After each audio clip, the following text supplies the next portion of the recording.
Olá, telespectadores da TV Câmara Fortaleza, canal 7.2, Sertão TV Quixeramobim, canal 180 da Brisanet, TV Padre Cícero de Juazeiro do Norte e do canal YouTube Poeta de Tauá. Estamos iniciando o programa cultural Cordel, Sanfona e Viola. Hoje aqui entrevistando o grande jornalista Alberto Perdigão. Olá, Alberto. Paulo de Tarso, que bacana, que alegria estar aqui com você. Queria cumprimentar o telespectador, o internauta que nos acompanha aí pela TV Câmara Fortaleza, pelos canais associados. Muito feliz de estar aqui com você. Primeiro pela amizade que nós temos, né, que já não é de hoje, e depois porque eu estou vivendo aqui, ao vivo e a cores, um momento muito especial da TV cearense, que é esse espaço que se abre, né, para a cultura popular. E hoje estou aqui tentando contribuir também, trazendo um pouco da minha pesquisa e da minha trajetória. Natural de onde, Alberto? Nasci em Fortaleza. Eu sou um fortalezense com pai, com avô do interior, e essa sintonia eu nunca perdi, mas efetivamente eu sou de Fortaleza. A carreira pelo jornalismo, tradição na família, alguém... Olha, houve um programa muito antigamente aqui no rádio cearense, na época em que não tinha TV ainda, pela Rádio Iracema, que chamava Hora do Pobre, ou A Hora do Pobre. Esse programa, ele era apresentado, era um programa de inspiração religiosa, era apresentado pelo um tio, que na verdade foi um tio que praticamente criou meu pai. Ele é meu tio e meu avô, ou era, ao mesmo tempo. O padre Antônio Silveira Paixão, Padre Paixão. E uma certa feita, ele não podendo apresentar o programa, ele colocou o sobrinho, né? O que depois veio a ser meu pai. E meu pai teve essa experiência em rádio e voltou a apresentar esse programa várias vezes. E durante a trajetória dele, ele sempre foi uma pessoa ligada a falar em público, a escrever e tal. Então, se há uma ligação assim, é um pouco pelo perfil que meu pai tinha e que esse meu avô, entre aspas, também tinha. Mas efetivamente, assim, alguém do jornalismo, não. Eu sou o primeiro na família.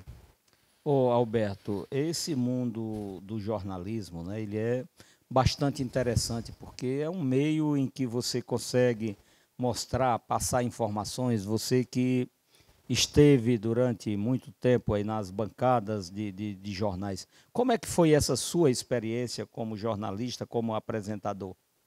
Olha, eu comecei muito garoto ainda, eu tinha 18 anos, eu fui para a extinta TVE, hoje é TVC, e ali eu comecei a participar e apresentar teleaulas. Então, ainda hoje, eu tenho senhores que já são avós, avós e avós, senhoras e senhores, que foram meus alunos pela televisão.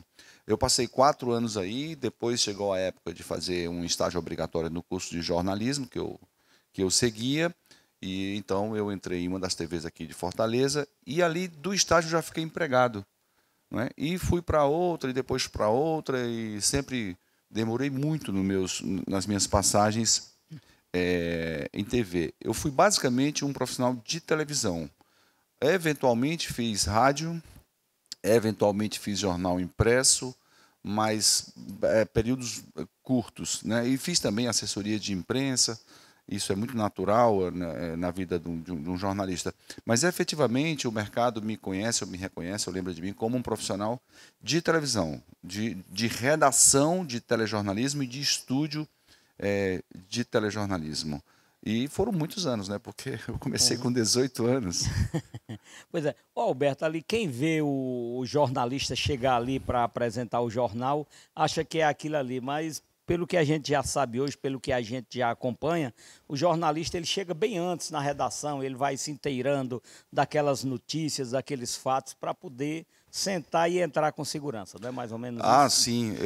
O jornalista, ele é jornalista 24 horas por dia, tá? Ele não desliga, ele não chega em casa e... Não, ele está sempre recebendo ligações, às vezes fazendo uma ligação para confirmar uma informação. Ele está no carro, ele não está ouvindo música, ele está ouvindo sempre algum noticioso. Ele lê os jornais, ele está direto hoje nas redes sociais, nos perfis de notícia da internet. Bom, o jornalista não para. Quem tem uma missão de apresentar um jornal, e que para algumas pessoas é muito glamouroso, parece um artista de TV, não tem nada disso, não tem nada de glamour, é um pelourinho mesmo, você é açoitado diariamente pela pressa, pela necessidade de dar a notícia na frente, de dar a notícia correta, sem erros, sem desvios, e isso não se vê.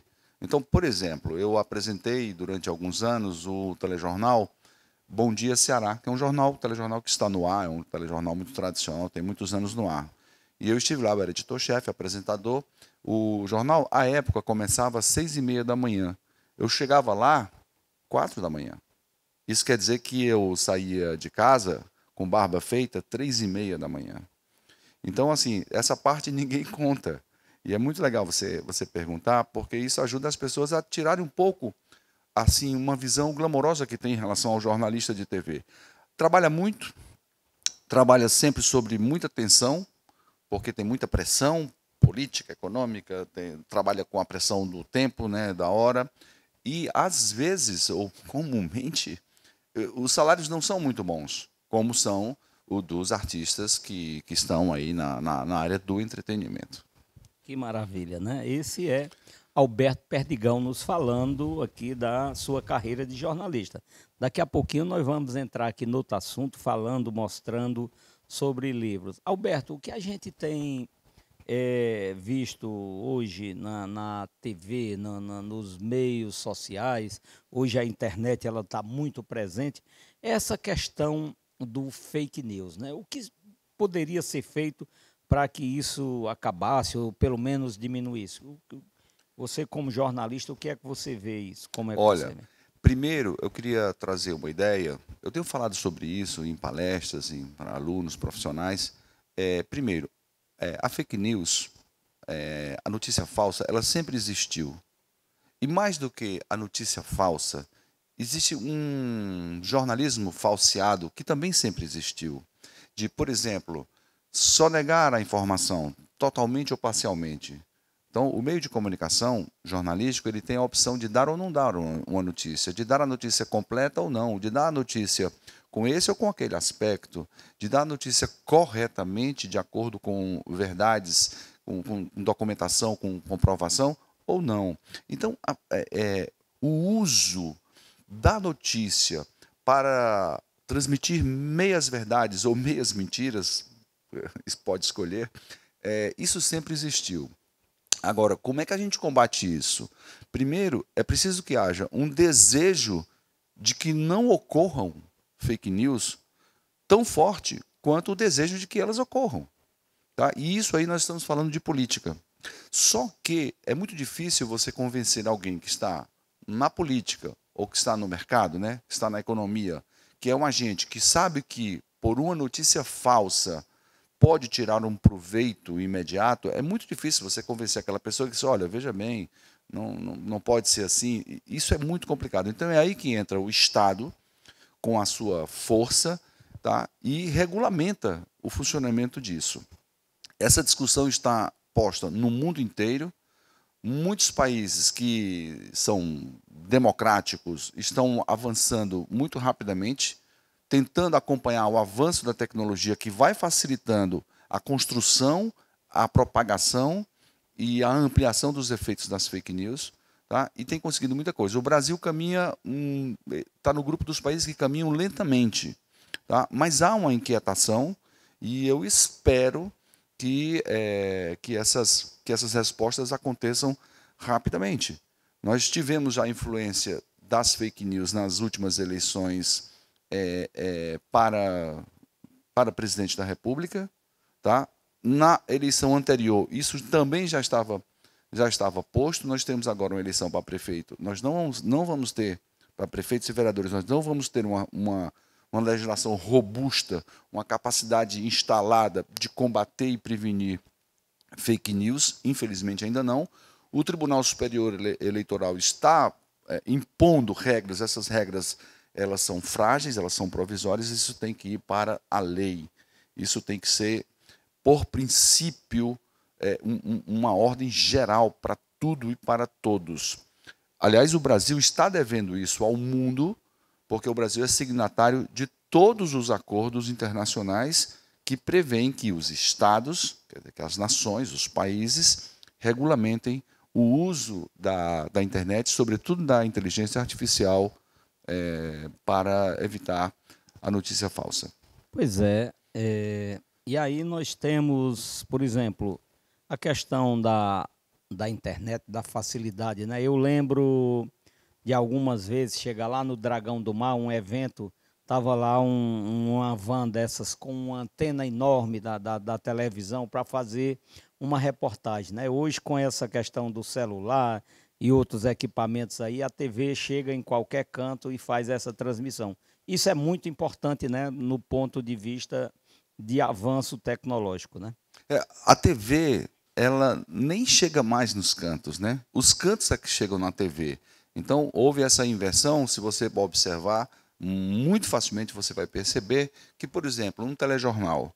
O telejornal hoje é todo feito ou por imagens que antes chamavam de imagens de cinegrafista amador. Não, de imagens de populares. Sim, tá? sim. Que vão passando, vê um incêndio, dá uma paradinha, filma lá alguns segundos e manda para a TV. Ou então por câmeras de monitoramento ou câmeras de segurança, essas câmeras que a gente vê também muito comumente, tudo, praticamente tudo. Então aquela equipe de reportagem, o repórter que vai para o local, aí isso vai se tornando cada vez mais raro. Então eu estou tentando ampliar isso que você traz, que já é uma novidade. Eu estou falando de uma novidade da novidade, não é? Então, assim, nós temos um outro jornalismo que não é mais uma exclusividade do meio de comunicação. Quem faz hoje o jornalismo, do ponto de vista da quantidade de imagens, eu estou falando de TV, da quantidade de imagens, é o cidadão comum. Se for para a rádio, são áudios que são gravados e enviados para a emissora. Se for jornal, são telefonemas, são textos que se passam por WhatsApp ou por uma outra ferramenta qualquer. Então, a força do jornalismo e do jornalista, ela foi dividida, esse poder, ele foi dividido com a população. Isso é tudo de bom e tudo de ruim também, tá? Porque se você transfere esse poder para um popular que não tem os critérios éticos que os jornalistas devem ter, que são formados em instituições universitárias para exercer esses critérios éticos, aí a gente corre perigo, todo mundo corre perigo. Pois é. Esse é o programa Cordel, Sanfona e Viola. Nós vamos trazer aqui um vídeo aqui de um rabequeiro, né? A rabeca, boa, ela tem um apelo social muito interessante, muito cultural também. E esse é o mestre Zequinha Nóbrega, lá de Independência. Ele vai nos trazer aqui uma música chamada Casa Cheia, né? Ele disse que toda vida que tocava, inclusive antes, num sax, né? E toda vida que tocava essa música, o salão lotava para dançar. Aí ele disse que sem encontrar um nome, o cara disse, bote Casa Cheia, né? Então, do mestre Zequinha Nóbrega, vamos ver aí, assistir esse vídeo, Casa Cheia. Sesc Herança Nativa, diretamente de Independência, com vocês, o mestre Zequinha Nóbrega.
depois desse vídeo aí do mestre Zequinha Nóbrega, quem quero abraçar como grande telespectador aí na cidade de Independência, ao lado de Dona Dondon. Muito obrigado, mestre, por esse importante vídeo.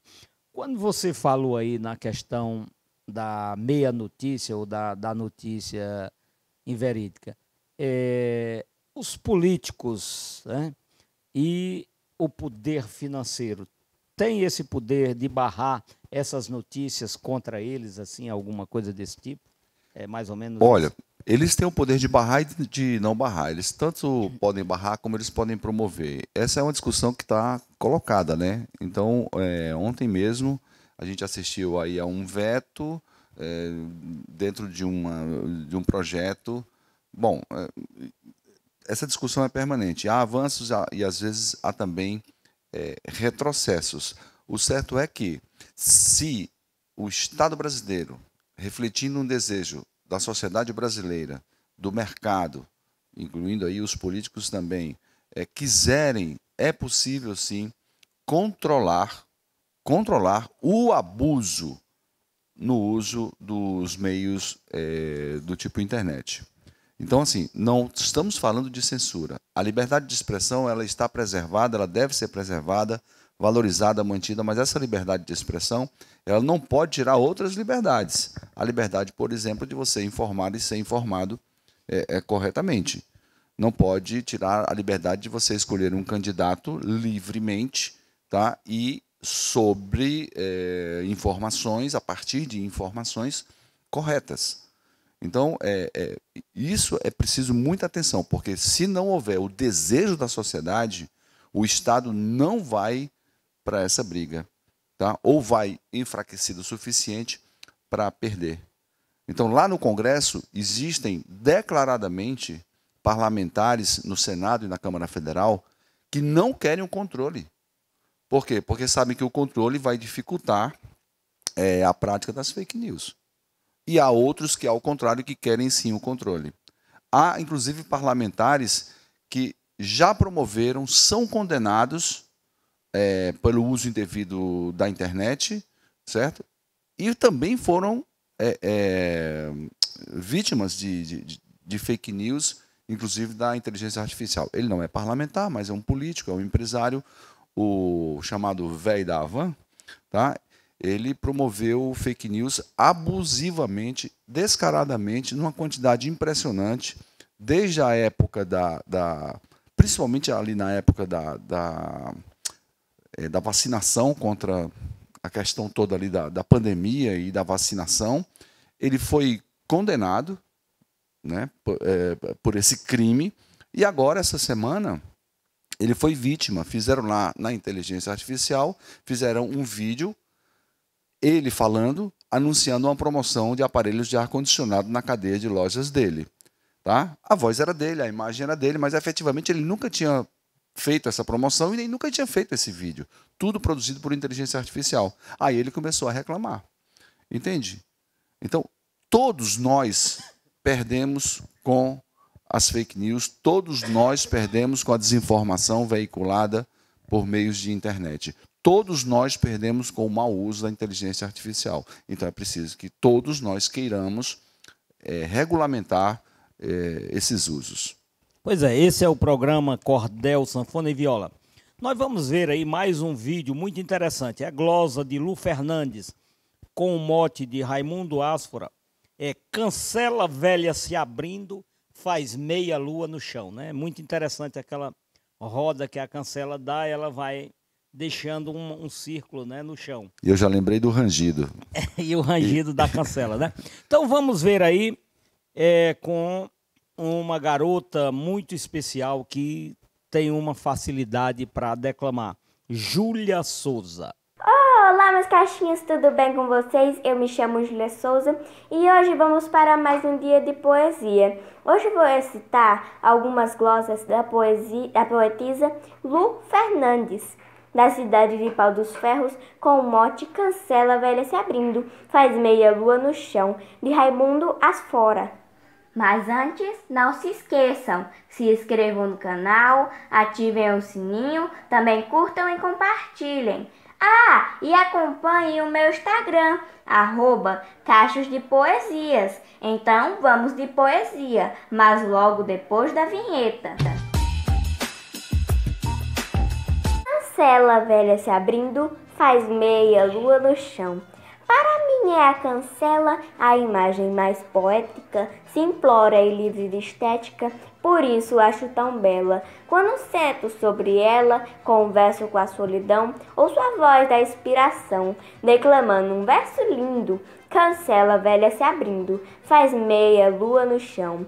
No sertão, no fim da tarde, se olharmos a cancela, o sol bate contra ela, chega a nossa vista arde, vejo escuro um covarde, em constante construção, como se a luz do verão dissesse que o breu vem vindo. Cancela velha se abrindo, faz meia lua no chão. É a porta de entrada e de saída também, onde vejo, vai e vem, acontecer namorada. Fica estática e calada, mas com a força do empurrão ou de um forte puxão. Fala quando está ringindo, cancela velha se abrindo, faz meia lua no chão. Por ela passa o cavalo e também o cavalheiro, pode ser um vaqueiro ou mesmo um pobre vassalo. Na mesma senta um galo, sabiá, rupião, pomba, coruja, cancão ou um gavião fugindo. Cancela velha se abrindo, faz meia lua no chão.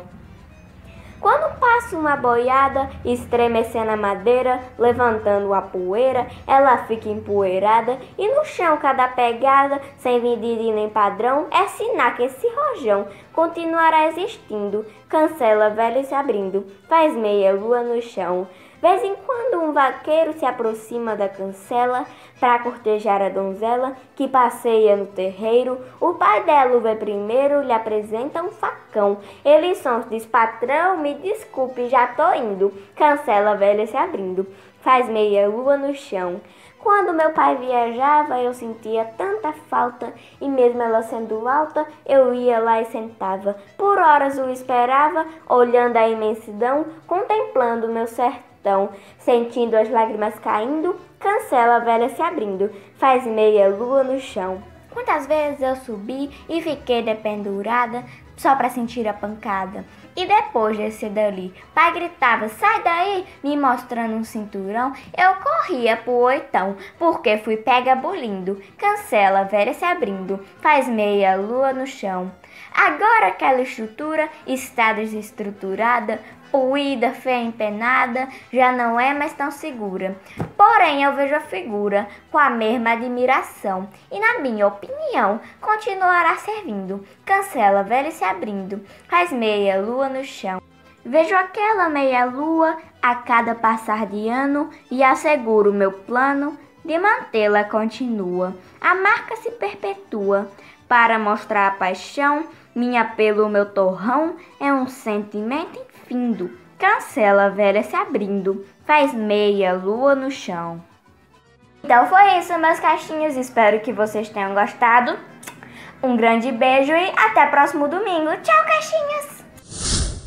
Pois é, que maravilha, né, de mote, que maravilha, né? O Alberto, inclusive, falou aqui o rangido da cancela, né? Essa cancela vai e volta, daí a pouco ela começa a amolecer, soltar algumas tábuas, né? E está na obra do Luiz Gonzaga, né? Né? Exatamente, na música Samarica Parteira, de Luiz Gonzaga e Zé Dantas, né? Pois é, nós vamos aí para um intervalo e daqui a pouquinho nós voltaremos aqui agora falando da obra de Alberto Perdigão. Daqui a pouquinho voltaremos. Uma emissora do Sistema de Comunicação da Câmara Municipal de Fortaleza.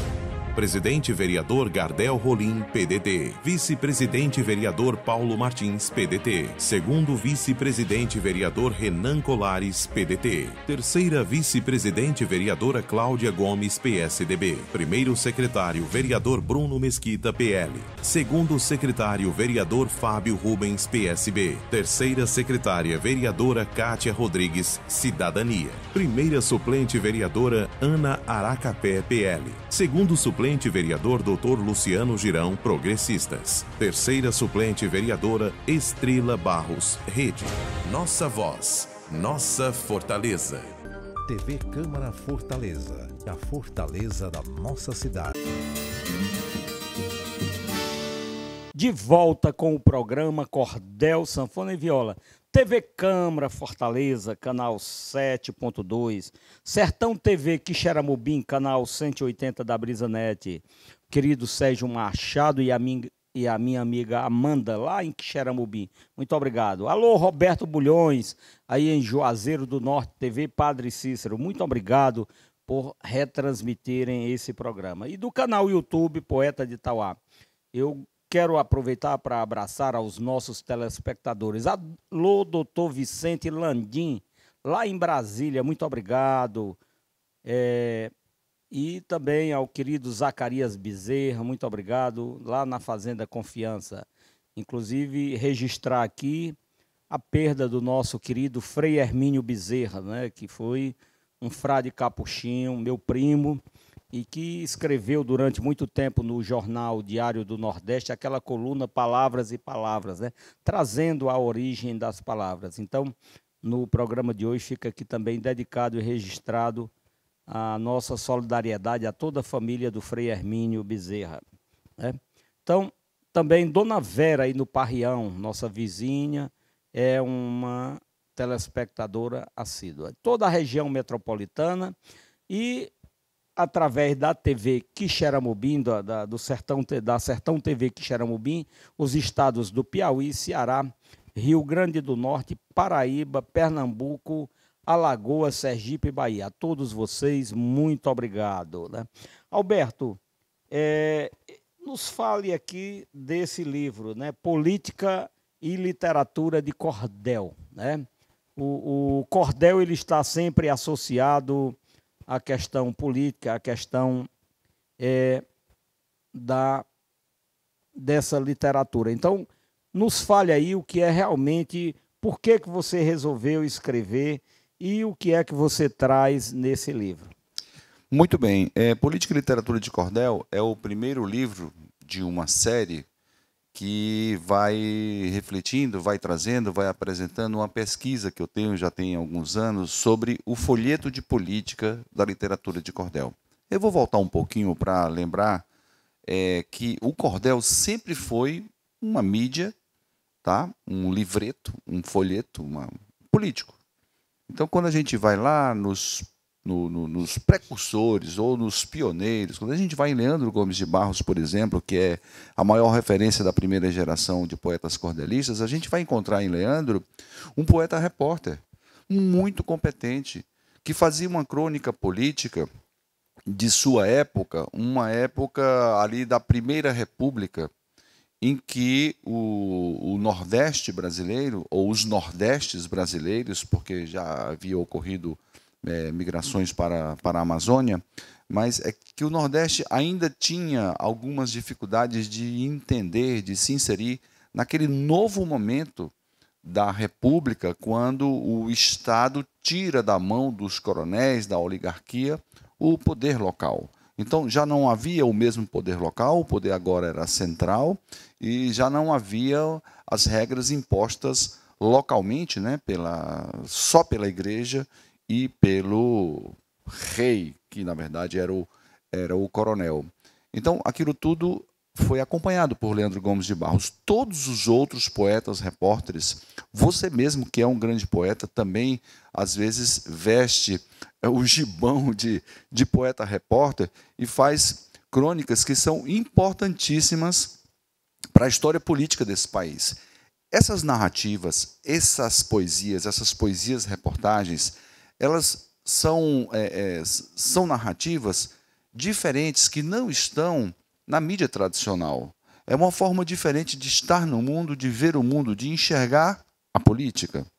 Tá? Então, pensando nisso, eu comecei uma pesquisa para investigar o folheto da literatura de cordel como uma mídia informativa alternativa aos meios tradicionais, né, que a gente conhece, como jornal, etc., popular, ou seja, que era feita não por uma elite, mas por um outro tipo de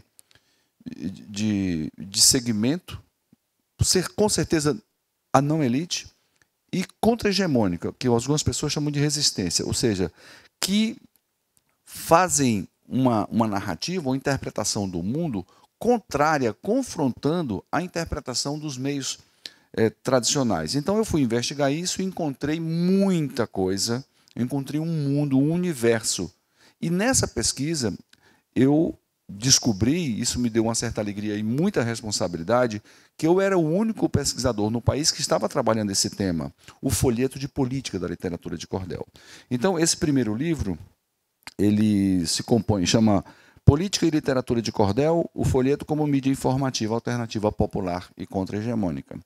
Ele é um livro que não é um livrinho, né? São 365 páginas, são 12 capítulos. Em 12 capítulos, eu vou dizendo, pela primeira vez, um pesquisador diz que o folheto é uma mídia informativa, alternativa, popular, contra-hegemônica. Em 12 capítulos. Em 10 eu falo sobre isso.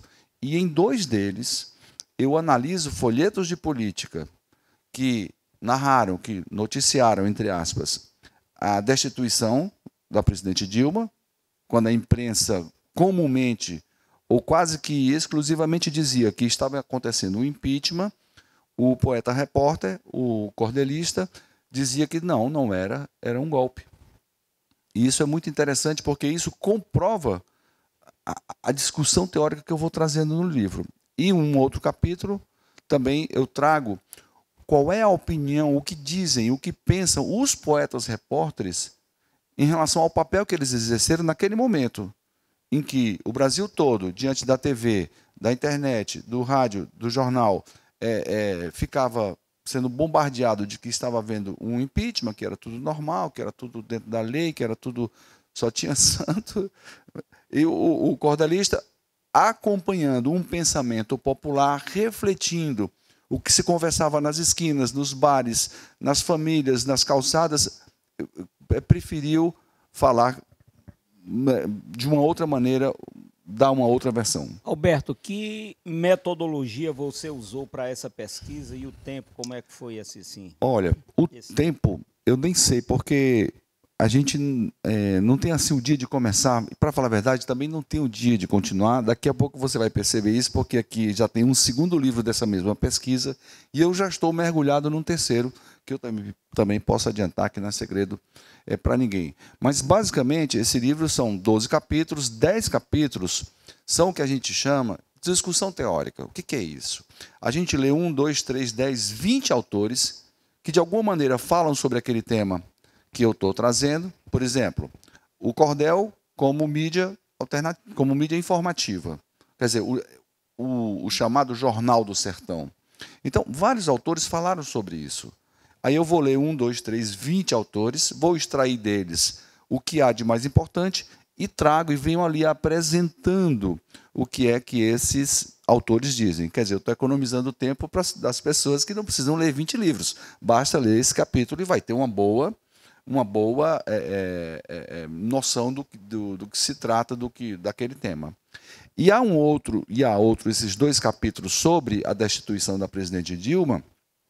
Aí é análise de conteúdo, eu pego o folheto, vou ler folheto por folheto. Nesse caso aqui, eu reuni 8 folhetos, só folhetos publicados no Ceará, o número de folhetos é muito maior, mas com 8 folhetos eu me dei satisfeito e eu saí analisando o que dizem, como é que noticiam a destituição esses poetas repórteres. E vou extraindo trechos e vou contando ali para o leitor como é que o poeta, como é que o cordel narrou, noticiou. E no outro, no caso, é entrevista. Entrevistei os 8 autores desses 8 folhetos, perguntando para eles qual a importância do seu trabalho, qual é a comparação que você faz da sua narrativa com a narrativa da imprensa tradicional. Você acha que a versão final vai ser a versão de que foi um impeachment ou de que foi um golpe? Então, ali tem algumas perguntas, algumas respostas, e eu analiso as respostas dos autores, e esse capítulo é muito interessante. Poderia citar algum desses poetas cordelistas? Olha, são 8, eu vou tentar lembrar aqui os 8, vamos lá. Otávio Menezes, de Fortaleza. Nós temos Gerardo Pardal, de Fortaleza, nascido no Piauí, mas mora em Fortaleza a vida inteira. Guaipuã Vieira, também nascido no Piauí, mas mora há muitos anos em Fortaleza, outro grande poeta. Nós temos Abraão Batista, Juazeiro do Norte. Juazeiro do Norte. O filho dele, o Hammurabi Batista, também. Aqui eu já contei 5. Nós temos a Nesite Alencar, do Crato, são 6. Nós temos o Buli Buli 7, da Bahia, mora na região metropolitana de Salvador, mestre Buli Buli. Ele é da Bahia, mas ele publicou pela Tupinanquim, do Clebson Viana, publicou aqui pelo Ceará. E por último, aqui também de Fortaleza, o Chico Fábio, tá? Que é outro grande poeta, um cara muito bacana. Então, são esses os 8 poetas e eu fui entrevistar cada um deles. E os depoimentos são muito, muito interessantes. Que maravilha. Então, daqui a pouquinho nós vamos dizer como você adquirir esse livro. Esse é o programa Cordel, Sanfona e Viola. Nós vamos trazer aí uma rodada musical. Vamos trazer aqui o grande mestre, né? Que eu sinto saudade desse cidadão na televisão, na música, na apresentação de programa. Rolando Boldrin, Alpendre da Saudade, de Edmundo Souza e João Pacífico. Vamos aí para esse vídeo. Fazenda Santa Cruz, ei, fazendão, foi nela que plantei meu coração e cansei de esperar que desse flor. Em teus cafezais tem as floradas, só eu não tive amor, não tive nada, essa paixão ingrata é que ficou.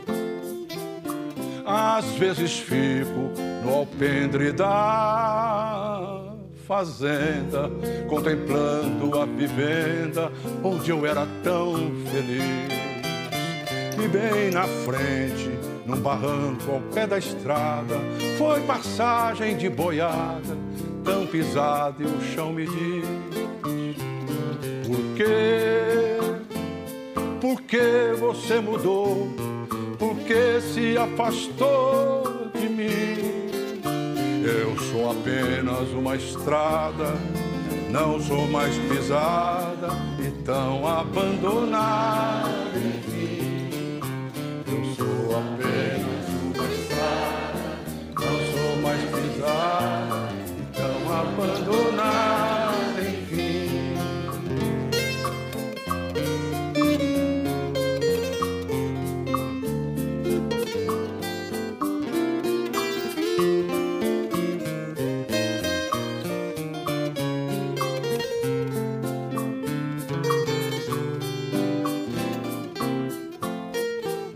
De que me adianta este alpendre da fazenda que troquei pela vivenda por ser tão cheia de pó? Mas era um pó cheio de felicidade, hoje é o pó da saudade e eu chorando aqui tão só. Eu sei qual a razão, pois o meu coração me diz, pois quando eu pego na viola, ela me consola, ela é o que me faz feliz.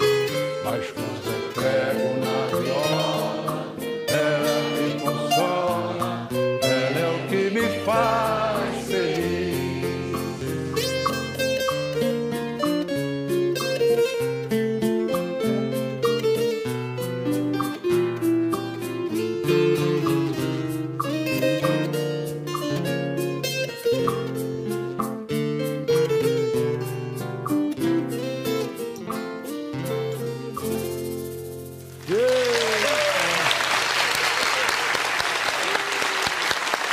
Pois é, que maravilha, né? Ouvir esse grande mestre Rolando Boldrin, né? Ô Alberto, nós temos aqui um outro livro, esse livro muito importante, Pretas e Pretos na Literatura de Cordel, né? Nos fale aqui desse livro, o que é que realmente fala, que é uma defesa, né, das pretas e dos pretos, como é que é e como é que foi essa pesquisa desse trabalho?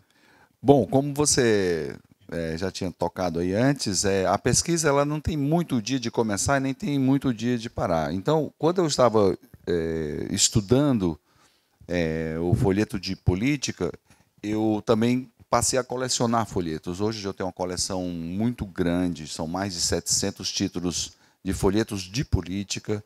Eu não conheço uma outra pessoa que tenha um acervo desse tamanho. E aí eu descobri ali naquele conjunto, naquela coleção, que havia muitos temas relacionados a temas da negritude, as lutas do povo negro. Então, eu descobri também, fui olhar com mais cuidado, eu descobri que dava para separar 10 diferentes temas. Folhetos que falam de 10 diferentes temas do povo prevo. No caso aqui é uma defesa, né? Aqui não ou tem ataques. Olha, também, não é. Eu vou explicar. Então, ali eu encontrei 10 temas. Vamos lá. Abolição. Então, como é que o folheto de política da literatura de cordel, ou como a literatura de cordel, fala da abolição? E aí eu fui lendo e percebi que fala diferente do que fala o livro didático, do que falam as reportagens que a gente, vez por outra, encontra nos meios de comunicação, e, em alguns casos, até diferente do que falam alguns documentos oficiais. Isso tudo está no livro. Então, vamos lá. Abolição, escravidão, racismo. Esses temas estão na literatura de cordel. Estão no folheto de política. O assassinato da Marielle Franco. Tá? Fartamente, muita gente escreveu e continua escrevendo sobre isso. Os prêmios Nobel da Paz que foram concedidos a personalidades negras. Princesas e rainhas que são negadas pelo livro didático, que são negadas pela imprensa, tá? Ou então são, no máximo, folclorizadas, estão lá na literatura de cordel. Os nossos heróis negros estão na literatura de cordel, inclusive heróis esquecidos, não só os reconhecidos e que estão, inclusive, no panteão de heróis da pátria, como Zumbi dos Palmares, como o Dragão do Mar, mas, por exemplo, o João Cândido, o almirante negro, que foi totalmente esquecido, apagado, exilado no seu próprio país, tendo sido líder de uma revolução importantíssima. Inclusive, essa semana eu passei essa aula para os meninos, né? A famosa revolta da chibata. A revolta da chibata, que aboliu definitivamente os açoites a marujos, a marinheiros negros, que eram praticados por oficiais brancos, tá, na Marinha do Brasil em 1910. Nós já estávamos há 22 anos da abolição. Né? Era a única marinha no mundo que ainda castigava fisicamente os seus marinheiros. Né? Muito bem. Então, são 10 temas. Heróis, guerreiros negros. O Brasil tem um rol de guerreiros negros, tá? Pessoas que lutaram, negros que lutaram pela abolição, que lutaram por direitos, por liberdade, criaram quilombos nesse interior do Brasil, lutaram na Guerra da Farroupilha, lutaram na Guerra do Paraguai. Quem é que vai contar a história desses brasileiros? A literatura de cordel. Então, aqui tem 10 capítulos em que eu analiso, aí eu te respondo, eu analiso o conteúdo de folhetos que tratam de 10 temas da negritude. Outros 2 momentos que eu acredito que teve também a participação, né, dos pretos, dos negros, a cabanagem no Pará e a balaiada no Maranhão. Né? Eu acredito que esses dois, porque todos os dois foram movimentos feitos por pessoas do povo, pessoas simples. Né? Tudo que foi feito na colônia, no Brasil colônia, tudo foi feito por pretos e pretas. Tudo. Quando você encontrar uma linda igreja lá em Icó, por exemplo, tenha certeza que aquela igreja foi construída por negros. Se for um açude, se for uma ponte, se for o que você encontrar no Brasil, construído no Brasil colônia, só tinha mão de obra negra. Todos os trabalhos pesados, arriscados, eram trabalhos de negros. Então, o Brasil deve, a história do Brasil deve a esses brasileiros um lugar. o cordel dá esse lugar. Então, essa pesquisa é importante, e esse livro é muito interessante, muito importante, porque é a primeira pesquisa desse tipo no Brasil. Depois é porque atualiza uma velha tese, certo? Lá da década de 70, que até outro dia, até a chegada desse livro, ainda era utilizada, erroneamente, equivocadamente, tá? Uma tese que dizia, de Clóvis Moura, que é respeitadíssimo jornalista, sociólogo, pesquisador, tá? Ele dizia lá em 72, com folhetos de antes de 72, ele dizia que a literatura de cordel era racista. E era mesmo. Mas essa tese precisava de uma atualização, porque nós conquistamos a democracia, o país se reorganizou nos seus movimentos sociais ali no finalzinho da década de 80, e a partir da década de 90 começam a aparecer não só os movimentos sociais, que não encontram lugar de fala na mídia tradicional e vão encontrar lá no cordel. Então, a partir de 1990, começam a aparecer os folhetos que falam de temas da negritude como nunca se havia falado antes. Então, as lutas que ainda hoje continuam do povo preto, elas estão no cordel, que não é uma mídia racista, às vezes é até antirracista, tá? Porque não encontram lugar na mídia. Você não encontra os temas da negritude sendo discutidos pelo jornal. Você não encontra, a não ser na internet, em sites, em ambientes especializados nisso, você não encontra no rádio, na TV, você não encontra revistas. O negro continua sendo invisibilizado. Tá? E esse país é um país preto. E é lá na literatura de cordel, a literatura mais brasileira que você possa imaginar, que está o povo negro falando. Que maravilha, né? Alberto, como é que as pessoas podem adquirir esses livros, né? Esses livros, inclusive, estão editados pela RDS Editora, né? Os dois, né? Cada um deixa eu te dar aqui uma informação que, se eu estivesse apresentando o programa, eu gostaria, porque é uma informação de primeira. Muito exclusivamente eu lhe digo. Eu estou trabalhando agora, dentro da mesma pesquisa, um próximo livro. Vai demorar, é um trabalho gigante, muito complexo, muito trabalhoso, mas uma hora vai sair um novo livro que deve se chamar Presidentes na Literatura de Cordel, ou Histórias de Presidentes na Literatura de Cordel. Eu vou apresentar como a literatura de cordel apresentou a vida e a obra de alguns presidentes. E há coisas fantásticas que eu já encontrei, tá? E eu posso só dizer que nós temos fenômenos, né, dentro da literatura de cordel, um grande número de folhetos editados, publicados, em relação ao Getúlio Vargas, em relação ao Juscelino Kubitschek, em relação ao Tancredo Neves, em relação a Sarney e disparadamente em relação ao presidente Lula, né? Então, assim, nós temos só aqui, eu já conto cinco presidentes, cada um daria para fazer 1 ou 2 capítulos. Bom, mas respondendo como é que as pessoas podem adquirir. Esses livros eles são resultados de uma pesquisa que eu faço sem bolsa, não tem um financiamento público de nada, tá? Eu dedico horas e horas do meu dia, da minha semana e do meu mês para ler e para escrever. E eu publico, eu edito, eu boto na rua sem nenhum edital também. Tá? Eu empato um pouco de uma poupança e vou vender para recuperar o dinheiro e fazer outro livro. Esses livros são vendidos diretamente comigo, tá? E eu vou aqui dizer um contato, que é um contato de WhatsApp. 85 é Fortaleza, né?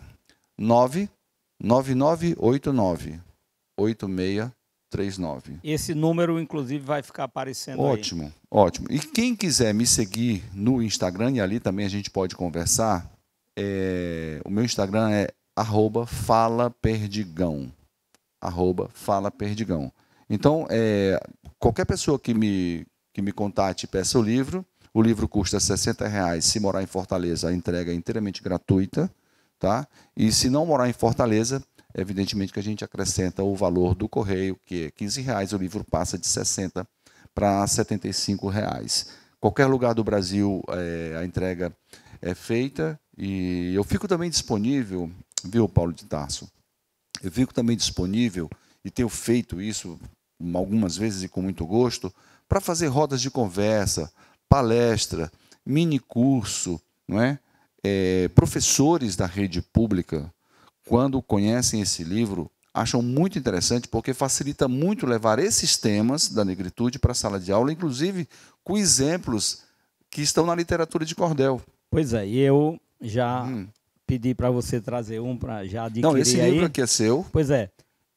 E aí nós vamos trabalhar na rede pública de Pacatuba, a partir do 7º ano, 8º e 9º ano. Poxa vida, e se você então quiser que um dia eu entre numa live, ou que eu vá até Pacatuba, ou onde você quiser, para conversar com professores, ou conversar com alunos, pode ser também, eu vou com muito gosto, porque é uma pesquisa militante que a gente chama, tá? Eu não faço livro para ganhar dinheiro, eu faço livro para ganhar leitores e ajudar as pessoas a compreenderem melhor a realidade. Alberto, eu quero agradecer em nome da TV Câmara Fortaleza, em nome da Sertão TV Quixeramobim, da TV Padre Cícero, do canal YouTube O Poeta de Itauá. E muito obrigado por disponibilizar o seu tempo para vir aqui. E aí os telespectadores vão acompanhar aí, vão poder conhecer melhor esses livros, fazendo a solicitação a você, né? Então... Sim, um complemento só bem rapidinho. Quem mora em Fortaleza pode ir à livraria Arte e Ciência, que fica na Avenida 13 de Maio, ali quase chegando na Avenida da Universidade, 13 de Maio 2424, e pode folhear o livro, pegar, conhecer melhor qualquer dos dois livros, né? Também está à venda lá, é o ponto de venda de Fortaleza. Ele tem também um ponto de venda em Natal, tá? E que é dentro da universidade, tem lá uma livraria dentro da Universidade Federal do Rio Grande do Norte, a Cooperativa Cultural, todo mundo lá conhece, e lá também esses livros estão à venda. E nós estamos percorrendo o Ceará na Feira Literária, que já ocorreu em Sobral, que já ocorreu em Icó, e agora está agendado uma próxima feira em Aracati, tá? No fim de semana do dia 21, 22, né? Por aí. Ali pelo dia 21, que é uma sexta-feira, 20, 21, 22, lá em Aracati. E a gente está lá, conversa com leitores e autografa, e é sempre uma experiência muito bacana. Parabéns e muito obrigado pela sua presença aqui. Esse é o programa Cordel, Sanfona e Viola. Nós vamos encerrar aí com um mote de dois grandes repentistas, né? A viola de dois grandes repentistas. Um já está na saudade, que é o nosso querido João Paraibano. O outro está aí, Raimundo Caetano. O mote é o seguinte: é bonito a ramagem do feijão se enroscando no milho pendoado. Então, vamos ouvir aí. Tenham todos uma semana de paz e até o próximo domingo, se Deus quiser, com mais um Cordel, Sanfona e Viola. É bonita a ramagem do feijão se enroscando no milho pendoado. Raimundo Caetano e João Paraibano. Todo homem da roça sempre sonha vendo grama na boca da ovelha, a goteira caindo de uma telha pra molhar o lençol, a cama fronha. Uma velha amarrando uma pamonha, dando um nó pra depois ser desatado. Um espeto cheirando a milho assado na quintura das brasas do fogão. É bonita a ramagem do feijão se enroscando no milho pendoado.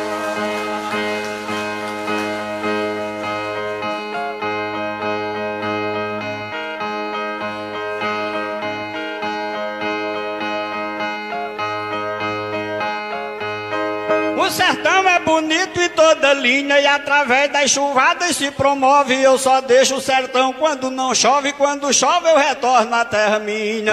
É bonito se ver de tardezinha, quando o sol está coberto, o céu nublado, a ramagem florida, o chão molhado e os milagres de Deus cobrindo o chão. É bonita a ramagem do feijão se enroscando no milho pendoado. Como é lindo Quando se vê lá na ribeira um matuto deixar de roubar santo, um nambu chamar outro pelo canto pra cantarem de dois na capoeira. Se ouvir a pancada da goteira quando tem numa brecha no telhado, uma lata com fundo enferrujado, cada pingo que cai toca um baião. Como é linda a ramagem do feijão se enroscando no milho pendoado.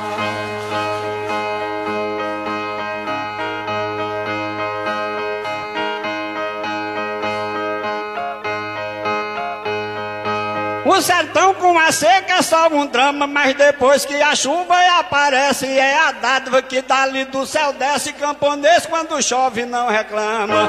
Vê se a vaca atolada sobre a lama, vê se o gado no campo já malhado. Vaqueiro correndo atrás do gado e arrastando o bezerro pela mão. E é bonita a ramagem do feijão se enroscando no milho pendoado.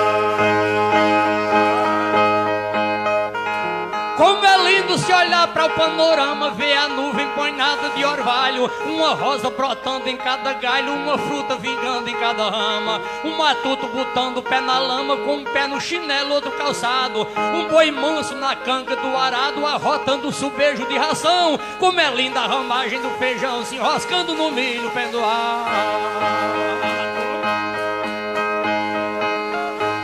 Vai embora o castigo e a tortura, e o sertão se engrandece até no nome. E a abundância chegando mata a fome, dá pra ver camponês com mais bravura, que no meio do campo e da fartura agradece a Deus ajoelhado. Não espera prefeito e deputado, e não espera promessas de eleição. E é bonita a ramagem do feijão se enroscando no milho pendoado.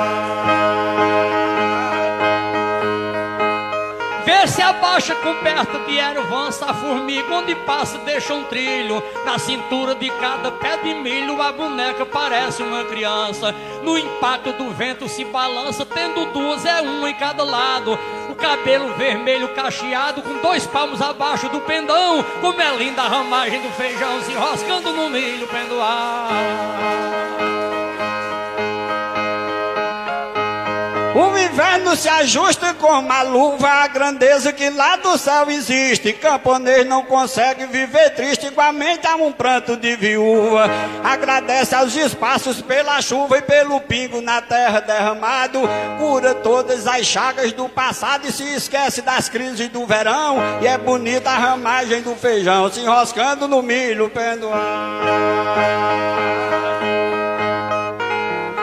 De planta, por mais que seja grosso, com o peso da fruta quebra a galha. A espiga foi racha até a palha, dependendo do tamanho do caroço. Uma gia molhada sai do poço, com o couro do papo pendurado. Nela às vezes um sapo vem montado, de carona com os pés roçando o chão. Quanto é linda a ramagem do feijão se enroscando no milho pendoado. É isso aí, gente. Raimundo Caetano, João Paraibano.